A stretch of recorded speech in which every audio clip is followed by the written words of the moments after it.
TK Santa Agnes Tanah Merah berdiri pada tanggal 19 September tahun 1959.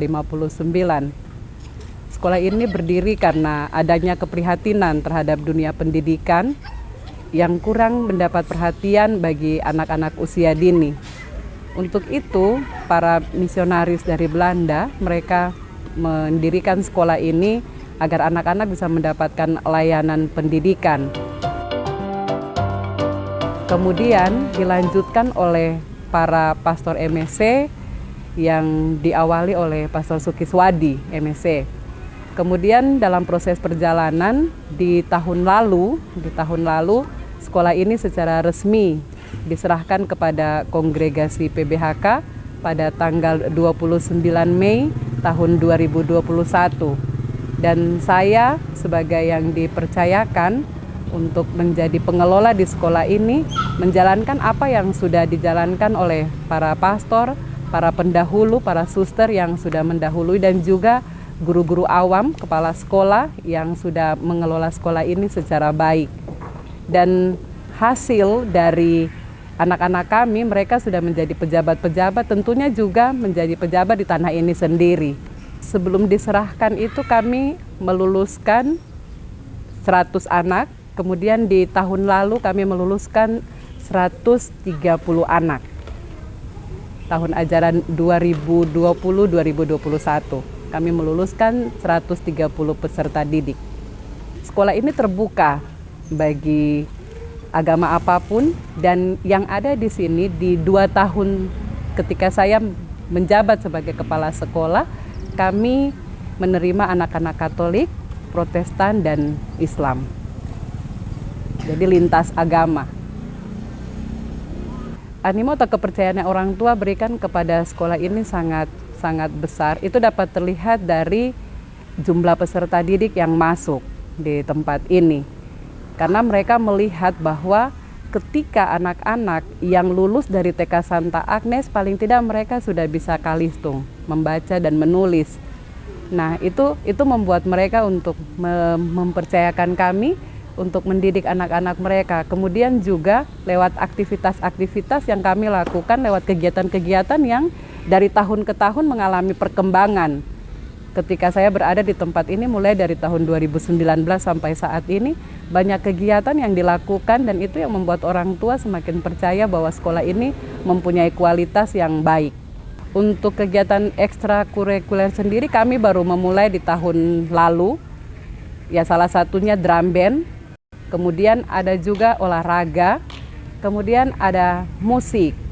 Selain itu juga kami menanamkan juga tarian-tarian daerah untuk anak-anak. Jadi baru di 2 tahun ini kita mengembangkan bakat minat anak lewat kita mencoba untuk melihat apa yang mereka inginkan. Kemudian kita membagi dalam beberapa kelompok. Dan itu kita baru mencoba untuk memulai, dan yang memang sangat membuat anak-anak antusias yaitu drum band. Yang paling pertama adalah kerjasama kami dengan Dinas Pendidikan yang tentunya menaungi sekolah-sekolah ya, Dinas Pendidikan. Dan memang kerjasama yang kami alami lewat setiap kali kita bertemu dalam pelatihan-pelatihan, contohnya guru, kepala sekolah, kemudian juga lewat kerjasama kami mendapat bantuan dari Dinas Pendidikan. Di 2 tahun lalu kita mendapat 3 ruangan, 2 ruang kelas dan 1 aula. Nah, kemudian juga mainan-mainan outdoor maupun indoor yang ada di sekolah ini juga itu semua tidak lepas dari bantuan pemerintah lewat Dinas Pendidikan. Nah, kemudian kerjasama yang berikut dengan Dinas Kesehatan. Setiap 3 bulan sekali kami bekerja sama dengan Dinas Kesehatan untuk pemeriksaan terhadap anak-anak. Selain itu juga ada pemberian vitamin dan juga obat cacing untuk anak-anak kami dari Dinas Kesehatan. Nah, kemudian dengan lembaga-lembaga yang lain, yaitu dengan sekolah-sekolah PAUD yang ada di Kabupaten Bovendigul juga kami bekerja sama lewat pelatihan-pelatihan yang diadakan oleh Himpaudi. Kalau dari sekolah, saya mau mengatakan bahwa ketika saya ke tempat ini memang kita mengalami kesulitan kesulitan. Yang pertama itu bahwa tidak semua anak yang berada di tempat ini anak-anak yang mampu. Lalu perhatian yang kami berikan adalah bagaimana lewat komunikasi yang baik. Ketika kami menawarkan biaya studi atau biaya sekolah yang seperti ini, tetapi kami tetap juga memberikan kesempatan kepada orang tua untuk membangun komunikasi yang baik dengan kami. Jadi ketika ada orang tua yang memang tidak mampu, itu ada potongan-potongan tertentu, baik di komite maupun juga dalam biaya sekolah, dan mereka juga tidak langsung membayar full. Jadi kami memberikan kesempatan kepada mereka ketika ada, mari kita bantu. Lalu upaya yang berikut, saya mencoba untuk bekerja sama juga dengan pihak kampung, dari pemerintahan kampung, untuk akan dimulai di tahun ajaran baru untuk coba anak-anak yang tidak mampu kita mendapat beasiswa, baik di Kampung Persatuan maupun di Kampung Sokanggo, dan itu baru dalam taraf diskusi. Dan semoga di tahun ajaran baru ini kita bisa mendapatkan itu untuk anak-anak kita, karena antusias mereka untuk mendapatkan pendidikan itu sangat luar biasa. Kami di sini berjumlah 14 orang, semuanya sebagai pengajar.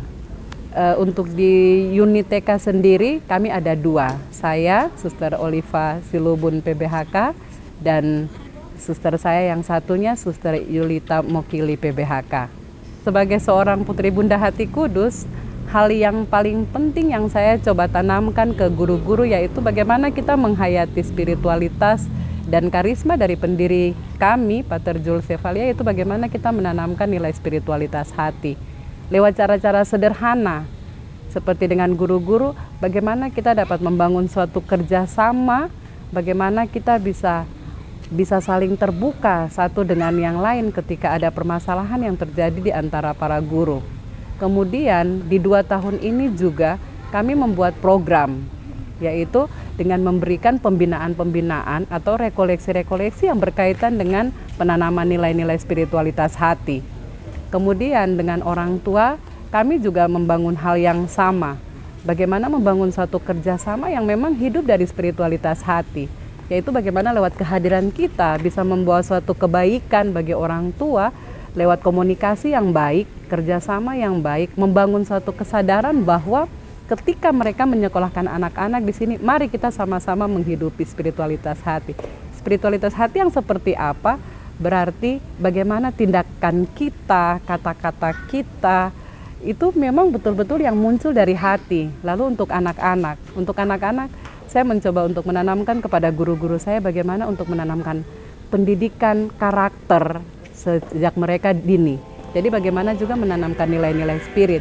Nah, di tahun lalu kami mencoba membangun Gua Maria itu sebagai salah satu nilai spirit untuk anak-anak kita dalam penanaman nilai-nilai rohani.